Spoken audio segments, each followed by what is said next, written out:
Hello, my dear students, class 12th. I hope all of you are very fine at your home. So, today we discuss about some basic numericals based on direct formula from chapter atoms in nuclear physics. तो भाई मैं ऐसा मान सकता हूँ let us assume कि आप लोग बहुत अच्छे से पढ़ रहे हैं घर पे, है ना? चलो, नहीं आप पढ़ भी रहे हैं तो देखो चैप्टर हमारा एटम से Bohr's model of an atom atomic spectra ही हो गया था बच्चों। आज इसके कुछ बेसिक न्यूमेरिकल्स कर लेते हैं जो कि पूरे चैप्टर का लगभग एक रिवीजन होगा, शॉर्ट रिवीजन। ये लेवल फर्स्ट है, इजी इजी न्यूमेरिकल्स लिए मैंने अभी। उसके बाद जो असाइनमेंट सेंड करता हूँ वहां से क्वेश्चन करेंगे आप। बुक के क्वेश्चन आपने कंप्लीट कर ही लेने हैं, तो कोशिश करो आज या कल में ये चैप्टर हमारा कंप्लीट कवर हो जाए एटम्स का विद न्यूमेरिकल्स। कंसेप्चुअल्स पढ़ के देखेंगे आप बुक से। चलिए स्टार्ट करते हैं।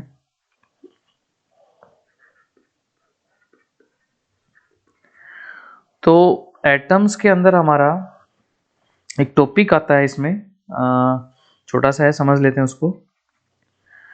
टॉपिक है जी एक्साइटेशन एंड आयनाइजेशन पोटेंशियल।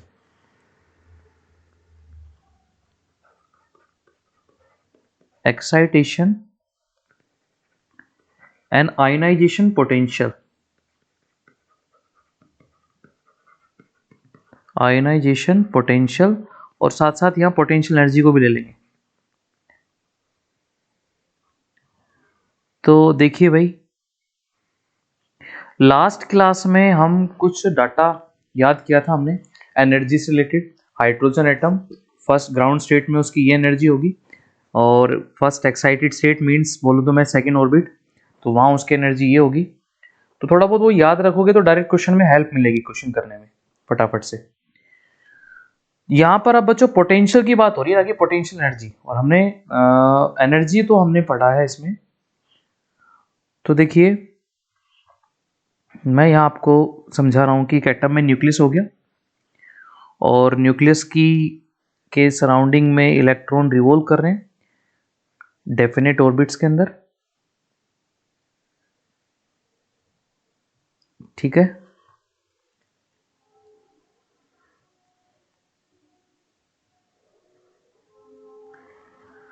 अब ये इसके लिए हम इसको क्या कह रहे हैं, ग्राउंड स्टेट इसकी फर्स्ट ऑर्बिट, ये इसका first excited state N1 N2। अगर यहाँ हाइड्रोजन एटम के लिए बात करता है तो फर्स्ट ऑर्बिट में जो एनर्जी लिखते हैं हम बच्चों -13.6 इलेक्ट्रॉन वोल्ट, याद रहेगा, ठीक है। और एनर्जी के लिए फॉर्मूला अगर हम लिखते हैं ना, तो देखिए हाइड्रोजन एटम के लिए जेड एटॉमिक नंबर हमने कितना लिया था 1। अगर मान लो किसी और एटम की बात करता है, अगर किसी और एटम की बात करता है अलग अलग ऑर्बिट के लिए, तो हमारा जो फॉर्मूला रहेगा -13.6 और ऊपर जेड स्केयर और नीचे रहेगा बच्चों एन स्केयर इन इलेक्ट्रॉन वोल्ट, याद रखेंगे। ये कब यूज करना है, जब हाइड्रोजन एटम, मतलब हर एक एटम के लिए, बस वहां चेंज कर देना है आपने। क्या क्या चेंज होगा इसमें, कौन सा एटम है जेड और कौन से ऑर्बिट की बात हो रही है इसमें। तो देखिए यहां एनर्जी है उसकी 13.6। अब मैं यहां ना जो हमारा टॉपिक है इसमें देखिए बात करूं फर्स्ट, इसके लिए दो चीजें हैं, एक तो आयनाइजेशन, आयनाइजेशन एनर्जी आपने पढ़ा होगा। तो मैं यहां पर बात करूं पहले आयनाइजेशन की ही ले लेते हैं बच्चों। मैं कहूं आयनाइजेशन एनर्जी बताओ फॉर हाइड्रोजन एटम, ठीक है। अब हाइड्रोजन एटम है H11, कितने इलेक्ट्रॉन है जी उसमें, 1 है, एक ही इलेक्ट्रॉन एक ही प्रोटॉन। H11 एक इलेक्ट्रॉन है तो कहां मिलेगा, अपनी ग्राउंड स्टेट में मिलेगा। ग्राउंड स्टेट में कितनी एनर्जी है, -13.6 इलेक्ट्रॉन वोल्ट। और आयनाइजेशन एनर्जी क्या होती है, energy required to remove an electron from its जो आउटर स्टेट होती है, आउटर ऑर्बिट जो होता है वहां से निकालने के लिए जो एनर्जी रिक्वायर्ड होती है। अब इसका तो आउटर फर्स्ट ही मिलेगा, एक इलेक्ट्रॉन है, तो हम यहां बोल सकते हैं कि ionization energy for hydrogen atom is equals to plus का 13.6 इलेक्ट्रॉन वोल्ट। बच्चों कई बार क्वेश्चन में प्लस माइनस में गड़बड़ कर देते हैं बच्चे, ठीक है, वहाँ गलत हो जाता है, तो इस चीज़ का ध्यान रखना। प्लस तो हमें इतनी एनर्जी देनी पड़ेगी वहाँ इलेक्ट्रॉन को रिमूव कराने के लिए, और वही एनर्जी क्या होगी उसके लिए, आयनाइजेशन एनर्जी। तो आपको ये बात समझ में आ गई होगी, कोई प्रॉब्लम नहीं है। अगर मान लो इसी में वो ये कहता है कि एक इलेक्ट्रॉन अपनी फर्स्ट एक्साइटेड स्टेट में चला गया, कहाँ पे है, फर्स्ट एक्साइटेड स्टेट, तो फर्स्ट एक्साइटेड स्टेट में है तो आयनाइजेशन एनर्जी क्या होगी, फर्स्ट एक्साइटेड स्टेट का मतलब मैंने बता रखा है कौन सा ऑर्बिट रहेगा, सेकंड। और सेकंड ऑर्बिट में बच्चों एनर्जी होती थी, यहाँ पे एनर्जी अगर मैं लिखता हूँ तो -3.4 इलेक्ट्रॉन वोल्ट, तो हमें कितनी देनी पड़ेगी, +3.4 इलेक्ट्रॉन वोल्ट। क्लियर, आया समझ में, ये क्या हो गया, आयनाइजेशन एनर्जी। अब आयनाइजेशन एनर्जी से ही रिलेट करते हैं हम आयनाइजेशन पोटेंशियल को। देखो एक्साइटेशन पे जाऊंगा, पहले मैंने आयनाइजेशन को ले लिया क्योंकि आयनाइजेशन एनर्जी आपका पढ़ा हुआ है पहले। चलो यहां पर हम बात करते हैं पहले आयनाइजेशन अब पोटेंशियल की। तो एक बार रिलेशन याद करो, पोटेंशियल होता है वर्क अपॉन में चार्ज, वर्क यहां पर एनर्जी है, ठीक है, और चार्ज इलेक्ट्रॉन की बात की हो रही है, तो यहां हम V equals to W upon में E भी लिख सकते हैं, ठीक है। तो पोटेंशियल की बात होगी तो एनर्जी अपॉन में इलेक्ट्रॉन का चार्ज होगा, ठीक है। तो इसी तरह से मैं यहां पर बोलता हूं कि आयनाइजेशन पोटेंशियल बताइए, आयनाइजेशन पोटेंशियल बताइए फॉर हाइड्रोजन एटम। जैसा कि अभी हमने बात करी किसकी, आयनाइजेशन एनर्जी की, तो पोटेंशियल लिखना है ना बच्चों, तो क्या करना है, हमने जो एनर्जी है 13.6 इलेक्ट्रॉन वोल्ट उसके पास, एक ही तो इलेक्ट्रॉन है वो तो ग्राउंड स्टेट में ही है, अपॉन में इलेक्ट्रॉन के चार्ज से डिवाइड कर देना है, और ई से ही क्या हो जाएगा, ये कैंसिल, तो आंसर आएगा 13.6 वोल्ट, याद रहेगा। 13.6 वोल्ट तो क्या है उसका आयनाइजेशन पोटेंशियल, और 13.6 इलेक्ट्रॉन वोल्ट क्या है उसकी आयनाइजेशन एनर्जी। क्लियर मेरी बात, समझ गए इस बात को। तो हमने एनर्जी अपॉन में चार्ज कर दिया तो वहां से हमें क्या मिल गया, पोटेंशियल मिल गया। ये तो बात हो गई आयनाइजेशन की। अब बात करते हैं एक्साइटेशन की। तो एक्साइटेशन पोटेंशियल वो पोटेंशियल रिक्वायर्ड, ठीक है, जो कि एक इलेक्ट्रॉन को कहाँ पहुंचा दे, उसकी एक्साइटेड स्टेट में। The potential required to excite an electron from its ground state to further जो भी एक्साइटेड स्टेट बोलेगा उसके अंदर, the potential required to excite the electron from ground state to, जिसकी भी बात करता है, ठीक है। अब चलिए बात कर लेते हैं इसको, वो कहता है फर्स्ट एक्साइटेड स्टेट मतलब सेकंड ऑर्बिट में पहुंचाना है उसको, ठीक है ना, तो कितना पोटेंशियल रिक्वायर्ड रहेगा, पोटेंशियल की बात कर रहे हैं बच्चों। चलो मैं नेक्स्ट पेज पे चला जाता हूं। तो एक तो टर्म समझ में आ गई ना, आयनाइजेशन पोटेंशियल और ionization energy, ionization energy and ionization potential, किसी भी ऑर्बिट की बात करें तो हम कर देंगे। एक बार नेक्स्ट पेज पे ले लेते हैं हम। अब हम करने जा रहे हैं बच्चों एक्साइटेशन पोटेंशियल की बात, फिर चलेंगे क्वेश्चंस करने। एक्साइटेशन पोटेंशियल देखिए, यहां था इलेक्ट्रॉन फर्स्ट में ग्राउंड स्टेट के अंदर, एनर्जी हमें पता है उसके पास कितनी है, -13.6।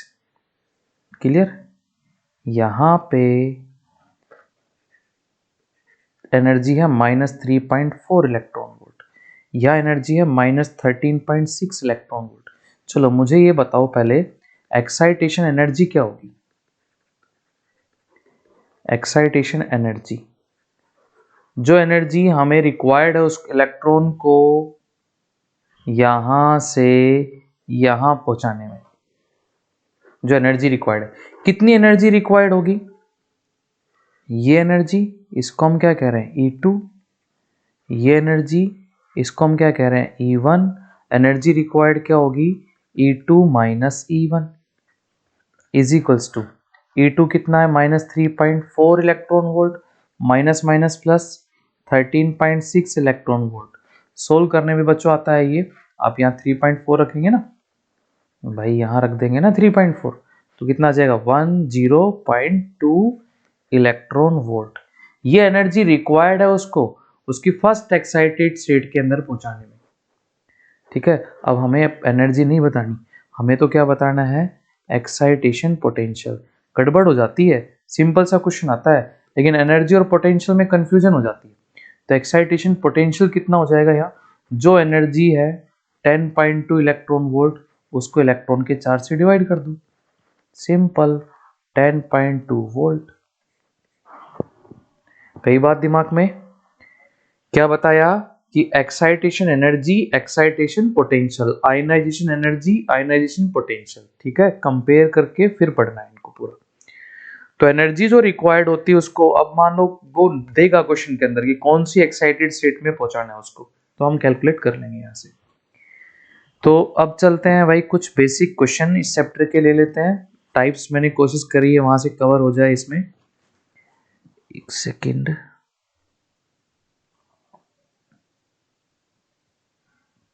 तो चैप्टर का रिवीजन कर लेना तुम, और क्वेश्चंस करने हैं। चलिए यहां से है क्वेश्चन, देखो।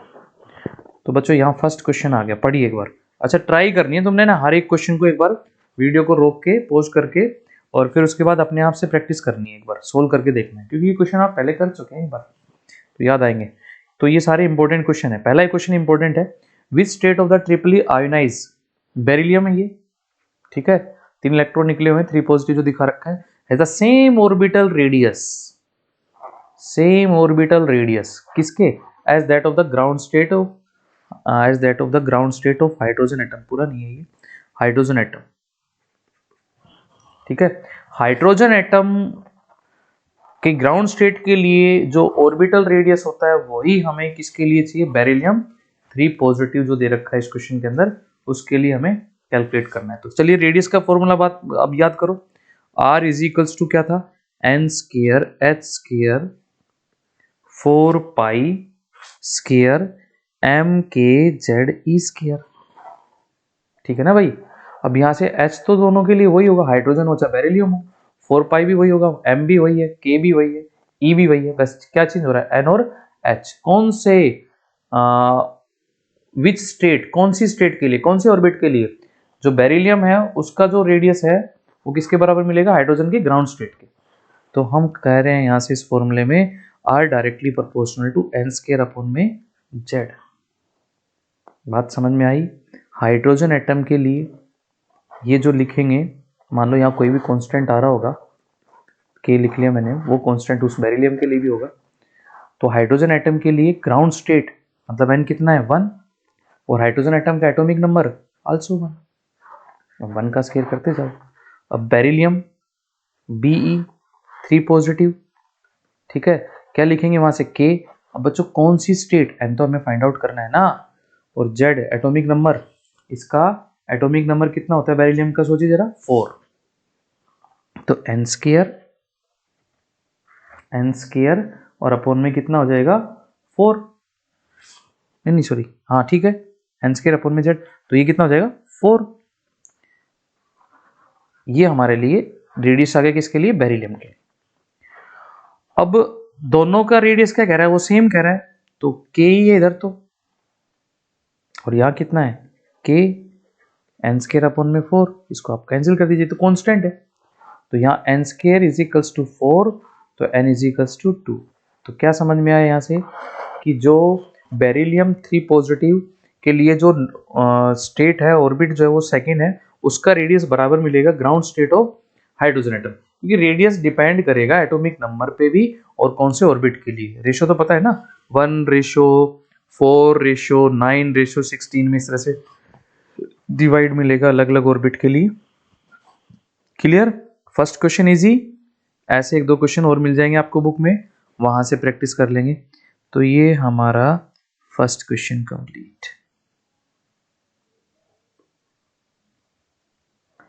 अब देखो भाई सेकंड क्वेश्चन आ गया, पढ़ो।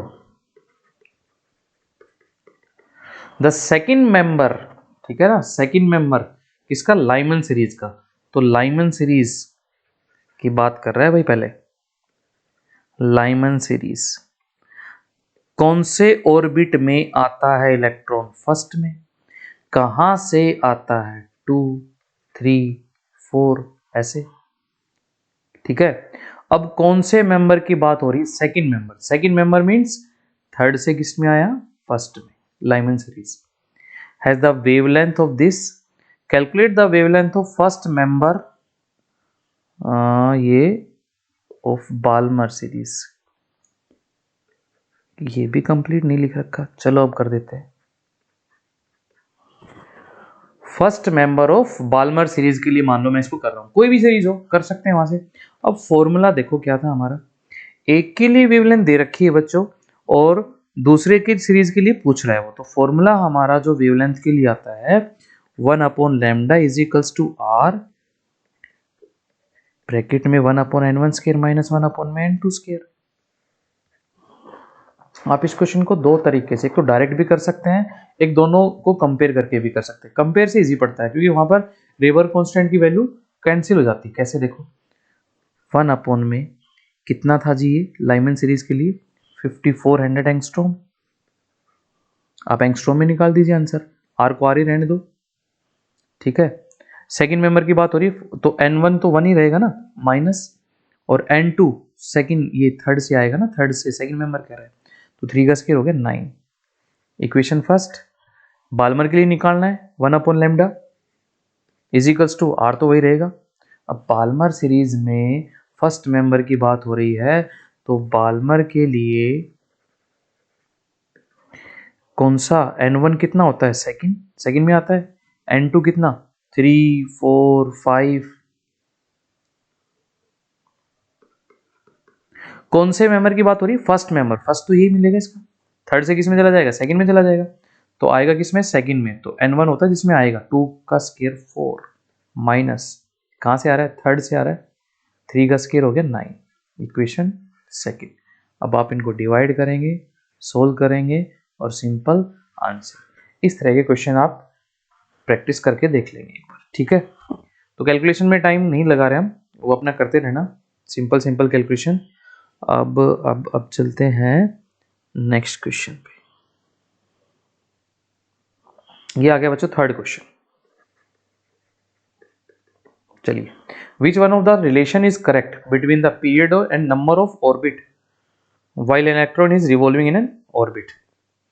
जब एक इलेक्ट्रॉन रिवॉल्व कर रहा है ऑर्बिट के अंदर तो उसका टाइम पीरियड जो है ना, उसका रिलेशन हमें एन के साथ चेक करना है कि क्या आएगा। कैसे लिखते हैं time period? Time total distance 2 pi R. ठीक है। वेलोसिटी कितनी? v। अब किसकी वैल्यू रख दो? r की और v की। आपको तो याद नहीं आ रही, चलो एक तो याद है, r इज इक्वल्स टू कितना था? n square h square 4 pi square k z e square m। Clear? r की वैल्यू रख दो किसमें? mvr इज इक्वल्स टू क्या होता है? nh upon 2 pi. Bohr second postulate angular momentum. अब यहाँ v निकालना है, v निकालना है तो r की वैल्यू रखेंगे n square h square 4 pi square के जेड ई स्क्वायर। ये बात तब की हो रही जब आपको फॉर्मूला याद नहीं है। ठीक है। याद है तो डायरेक्ट लगा दो, एन एच अपॉन में कितना? 2 पाई। चलिए, एन गया एच गया, एन गया एच गया, पाई से पाई गया। ठीक है। और एक एम से एम गया। वी की वैल्यू कितनी आई? वी इज इक्वल्स टू, एक ये 2 भी काट देंगे तो 2 बच गया, पाई बच गया, तो ऊपर गया 2 पाई, के गया जेड ई स्क्वायर और अपॉन में क्या बच गया? एन एच, नीचे आ गया एन एच। ये किसकी वैल्यू आ गई? वी की। और ये किसकी रही? आर की। इसमें आर रखो और वी रखो। चलो रखते हैं। T is equals to 2 pi, R की value N square H square, नीचे पूरा 4 पाई स्क्वायर के Z E square M. V की वैल्यू रखो, वी की वैल्यू में नीचे क्या आ गया सर? 2 पाई के जेड ई स्क्वायर, ऊपर क्या गया सर? N H. तो बाकी सब कांस्टेंट चल रहे हैं, यहां से एन स्क्वायर है और एक एन है, तो कितना आ गया? N cube. तो T directly proportional to N cube. ढूंढो कौन सा ऑप्शन गया? ये गया सी, राइट। सिंपल। नेक्स्ट। ठीक है। हम तो फॉर्मूला याद करना सीख रहे हैं अभी। कोई मुश्किल क्वेश्चन नहीं कर रहे हैं। अच्छा, fourth question, the longest wavelength in Balmer series of hydrogen spectrum will be. देखो बच्चों, लॉन्गेस्ट वेवलेंथ मतलब शॉर्टेस्ट फ्रीक्वेंसी। फ्रीक्वेंसीज कम से कम और वेवलेंथ ज्यादा से ज्यादा, तो फ्रीक्वेंसी सबसे कम बाल्मर सीरीज की बात हो रही है। अब एक चीज देखो तुम कि ग्राउंड स्टेट में energy -13.6 electron volt hydrogen atom, ठीक है, उससे आगे 3.4 इलेक्ट्रॉन वोल्ट, उससे आगे -1.5 इलेक्ट्रॉन वोल्ट, ऐसे करते करते जब चले गए इनफाइनाइट तक तो कितनी होगी वो, 0। तो हमें पता है जैसे जैसे हम ऊपर जा रहे हैं इसमें और, तो एनर्जी एनर्जी का डिफरेंस देख रहे हैं ना, वो बढ़ रहा है। एनर्जी कम हो रही है लेकिन एनर्जी का डिफरेंस बढ़ रहा है। कैसे देखेंगे आप? एक तो ये डिफरेंस देखो, किस किस का, -3.4 माइनस माइनस +13.6, ऐसे तो करेंगे भाई एनर्जी निकालने का। और एनर्जी निकालने का फॉर्मूला E2 माइनस E1, तो E2 की वैल्यू ये रही, E1 की वैल्यू ये रही, डिफरेंस आया 10.2 इलेक्ट्रॉन वोल्ट। अब अगर मैं आगे डिफरेंस चेक करता हूँ यहाँ से यहाँ, तो ये मेरा अब E2 हो गया और ये मेरा E1 हो गया, तो डिफरेंस बढ़ के आएगा ना भाई। 1.5 माइनस माइनस प्लस 13.6 रखा हमने, 1.5 कितना आया 1, ये कितना आया 2, ये कितना 1, 12.1 इलेक्ट्रॉन बढ़ गया। तो जैसे जैसे और ऊपर जा रहे हैं एनर्जी का डिफरेंस बढ़ रहा है, तो एनर्जी जो रेडिएशन निकलेगी उसकी फ्रीक्वेंसी क्या मिलेगी, ज़्यादा मिलेगी। वेवलेंथ क्या मिलेगी, कम मिलेगी। तो हमें तो क्या बताना है, ज़्यादा वेवलेंथ मतलब कम फ्रीक्वेंसी, मतलब एनर्जी का डिफरेंस कम, because energy of radiation directly proportional to mu, E is equals to H mu. बात समझ में आई? नहीं आई। E is equals to H C upon में लैम्डा, जहां एनर्जी का डिफरेंस कम वहां वेवलेंथ ज्यादा, तो सबसे कम कहाँ, यही है। कितना है, 10.2 इलेक्ट्रॉन वोल्ट। क्या निकालनी है, वेवलेंथ। अब आप इसकी कैलकुलेशन पे जाएंगे, तो भैया पहले 10.2 इंटू 1.6 इंटू 10⁻⁻19 जूल बनाया, और E is equals to H C upon में क्या किया हमने, लैम्डा किया। H की value 6.6 into 10⁻34 in joule second, C 3 into 10⁸, यहाँ से वेवलेंथ आएगा लैम्डा मीटर के अंदर, और किसमें कन्वर्ट करोगे, एंगस्ट्रॉम में। बाकी का काम तुम्हारा, इसको सोल्व करके देखना। जो मैं क्वेश्चन छोड़ रहा हूँ ना, याद अधूरे, कंप्लीट कर लेना आप, और इनको जरूर एक बार प्रैक्टिस में कर लेना, क्योंकि फर्स्ट अटेम्प्ट में आप इनको करो, फिर उसके बाद बुक के क्वेश्चन कंप्लीट करो। फिफ्थ क्वेश्चन ये लिखा है, how much energy is needed to excite an electron in hydrogen from ground state to first excited state. कितनी एनर्जी रिक्वायर्ड है, needed to excite an electron in hydrogen atom from ground state to first excited state. First excited state means N is equals to कितना आ गया भाई, 2। अब simple है भाई, डिफरेंस अभी तो हमने चेक किया है, कितना आ रहा है 10.2, तो इतनी तो चाहिए। अब देखो दोनों ऑप्शन दे दिए, माइनस में भी और प्लस में भी। अब क्या करोगे, तो प्लस वाला आंसर सही बनेगा हमारा। तो यही ये गलती होती है, यहां देखो ये माइनस में दे रखा है, ये प्लस में दे रखा है, तो सेकंड ऑर्बिट में पहुंचाना है, कितनी एनर्जी देनी पड़ेगी, तो इसको हम एक्साइटेशन एनर्जी क्या क्या है अभी पीछे, तो ये आंसर हो जाएगा इसका 10.2। Clear, next. अब इसके बाद जी कौन सा क्वेश्चन आ गया हमारा, ये ले लो, सिक्स्थ। हाँ, ये इंपॉर्टेंट क्वेश्चन है बच्चों, पेपर में आ चुका है सीबीएसई में। The energy level diagram of an element is given below, which transition corresponding to spectral emission wavelength this. इस वेवलेंथ के रिगार्डिंग कौन सा इसमें ट्रांजिशन हो रहा होगा, हमें कंपेयर करके बताना है। अब इसको भी आप दो तरीके से कर सकते हो। फर्स्ट तो मेथड ये है, आप हर एक का एनर्जी डिफरेंस निकाल के वेवलेंथ निकालो। जैसे कि ए ट्रांजिशन के लिए बात करता हूं मैं, फॉर ए के लिए E2 माइनस E1 बराबर E is equals to H mu, और H इज C अपॉन में लैम्डा। समझ गए सब? मतलब E2 माइनस E1 बराबर एच सी अपॉन लैम्डा लिख सकता हूं डायरेक्ट, ठीक है।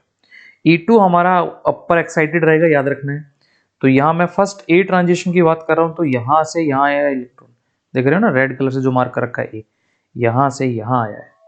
तो E2 minus 0.85 electron volt minus minus plus 1.5 is equals to H C upon lambda हो जाएगा। क्या निकाल लेंगे यहाँ से लेमडा, फिर इसके साथ देखेंगे मैच हुई कि नहीं हुई। ऐसे ही फिर बी के लिए, फिर सी के लिए, फिर डी के लिए। तो ये तो बड़ा लॉन्ग मेथड हो गया सर।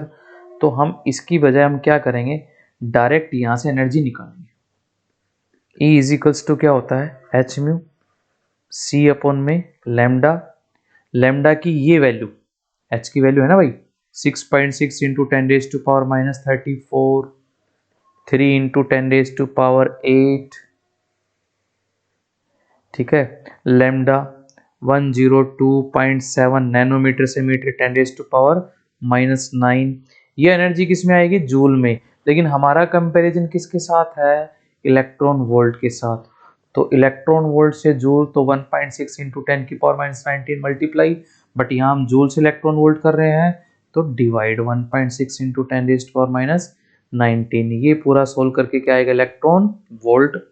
फिर हम डिफरेंस चेक करेंगे कि किस किस का डिफरेंस इसके इस एनर्जी के साथ मैच कर रहा है। बात समझ में आई।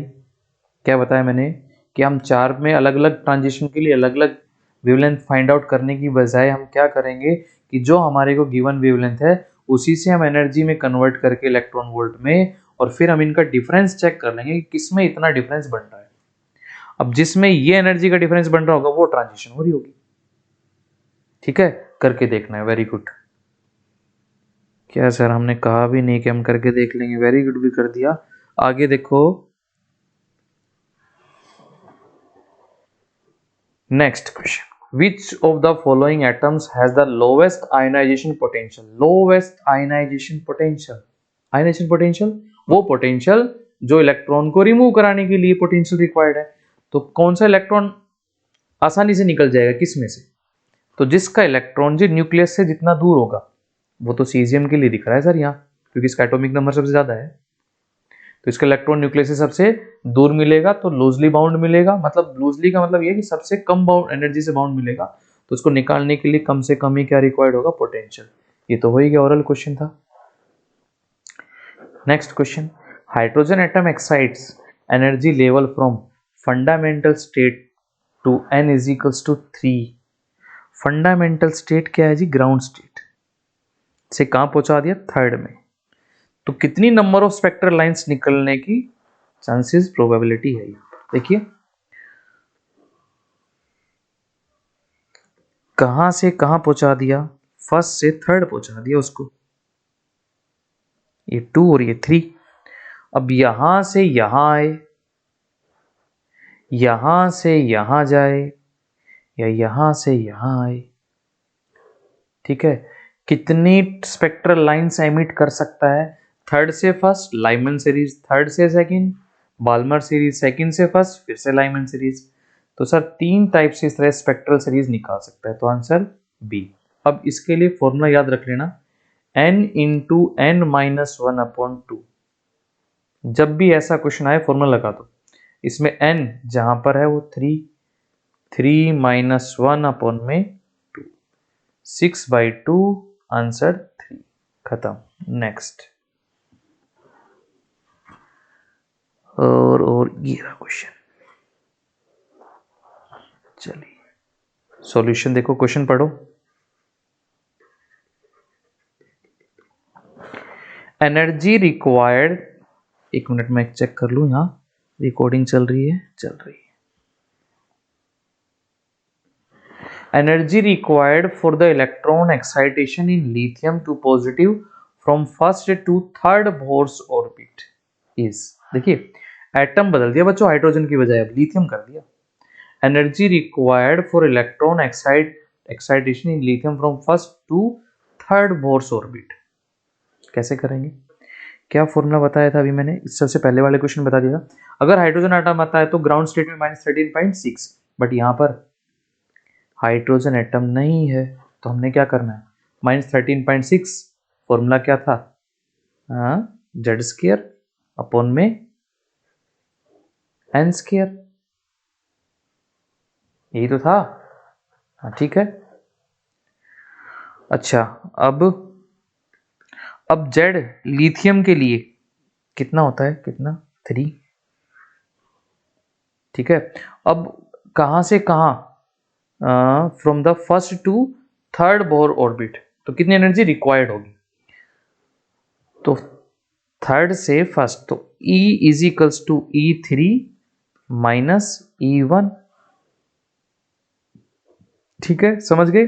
E3 निकाल लेंगे, -13.6, Z3 का स्केयर हो गया 9, और नीचे कहाँ 3 का स्केयर यहाँ भी 9। E1 निकाल लेंगे, -13.6, Z3 का स्केयर 9, कहाँ फर्स्ट 1 का स्केयर 1। यहाँ वैल्यू पुटअप करो, डिफरेंस निकालो, आंसर मैच करना, इसका आंसर सी मैच करेगा। ठीक है, कर लेंगे। तो बहुत इजी से मैंने क्वेश्चन कराए हैं, एक बार अपने आप से इन क्वेश्चन को देख लेना, उसके बाद फिर बुक के क्वेश्चन में जाना, और जो क्वेश्चन मैं भेजता हूँ उन क्वेश्चन को। तो भाई ऑलमोस्ट हमारा एटम वाला चैप्टर मतलब टॉपिक कंप्लीट हो गए। प्रैक्टिस आप कितनी और कर सकते हैं, आप अपनी बुक के सारे क्वेश्चन कवर कीजिए, ऑब्जेक्टिव है या जो न्यूमेरिकल्स प्रॉब्लम फॉर प्रैक्टिस के हैं कंसेप्चुअल करके देखिए। मतलब ये कहने का ये है कि एटम वाला चैप्टर आपका कंप्लीट अच्छे से रिवाइज हो जाना चाहिए। ठीक है, बाकी नेक्स्ट क्लास।